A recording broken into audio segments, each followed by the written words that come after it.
Good morning. This is Dylan Jovine with Behind the Markets. Happy Monday. Today is Monday, June 16th.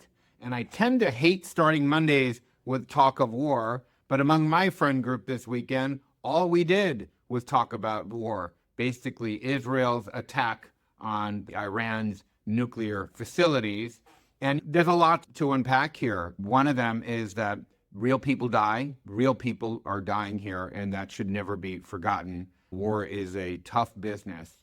It's a very tough business, but it's necessary if you think your neighbor is going to harm you or get weapons that can really harm you. And when my children ask me, why did Israel do this? I say, if you had a next door neighbor who just was getting guns and pointing them at you, threatening to kill you one day when you were coming home from work, when you didn't least expected it, what would you do to that next door neighbor?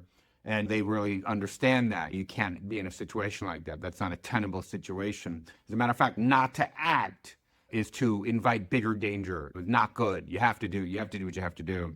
On Israel's side, it's amazing. I was looking at the jets that they used. They really went in there with jets, and Lockheed Martin F-35 Lightning II, General Dynamics F-16 Flying Falcon, McDonnell Douglas F-15 Eagle. They were all on display, all American companies, many of which we recommend, like Lockheed Martin is great, General Dynamics. We recommend a lot of these companies in our portfolios for breakthrough wealth. And the other thing that's not really being talked about, first, some context. I remember during the Iraq War II in 2003, George W. Bush Jr., we had been bombed by terrorists. I was one of those people on 9/11.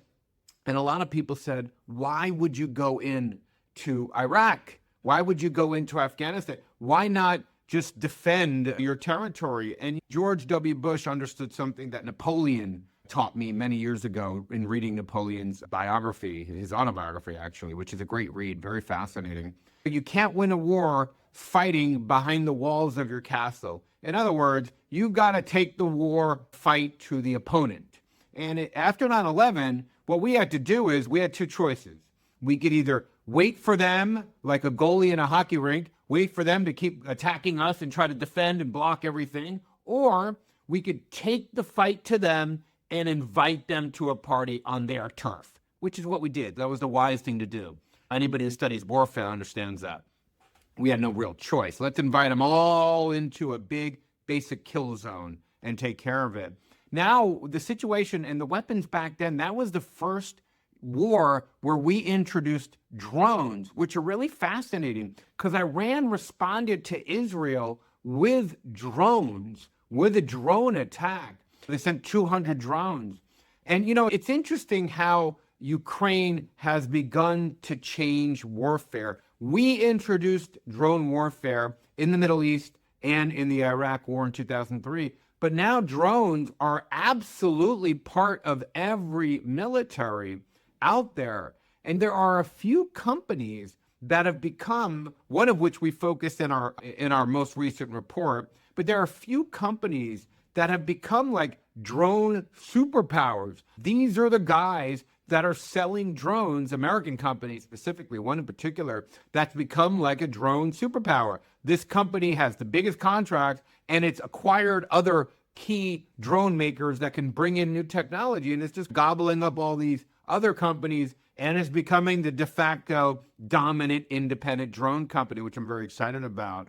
And I think that as warfare pivots from massed armor vis-a-vis tanks to more drone warfare, which we're seeing unfold in real time, either in Ukraine, Russia, Ukraine, and in the battlefield here with Israel's attack on Iran, you're seeing the need for drones get bigger and bigger.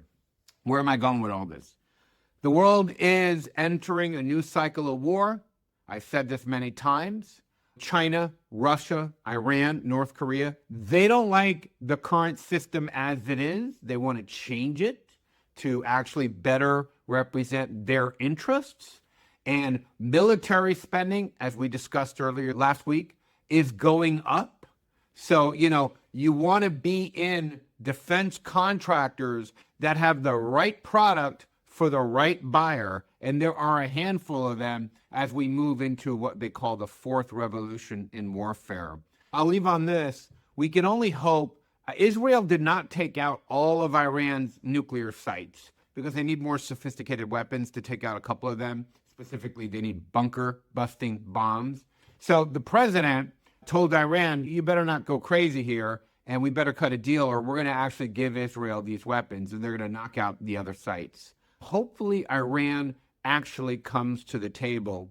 Hopefully they do. Hopefully they don't seek a cycle of escalation and dominance in this outcome, because this could really turn into a serious issue very quickly. I'm glad it seems that the Trump administration has put the brakes on Israel, let Israel knock out 75% of their capacity, but they could keep 25% of their capacity, which are harder to get to, which gives President Trump great leverage in a negotiation with Iran. And hopefully Iran could develop peacefully, like Syria now. President Trump did one of his famous moves that nobody expected. He actually brought Syria into the fold, which is great. Why not give them a chance? Now that they have a new leader. And it'd be nice to see that happen with Iran. Man, never forget, Iran is the Persian Empire, the child of the Persian Empire. You think the empire that went to war, great empire, Cyrus the Great, Darius, all these great leaders who fought with Alexander the Great. It's just great stuff. You can see part of that in that film 300.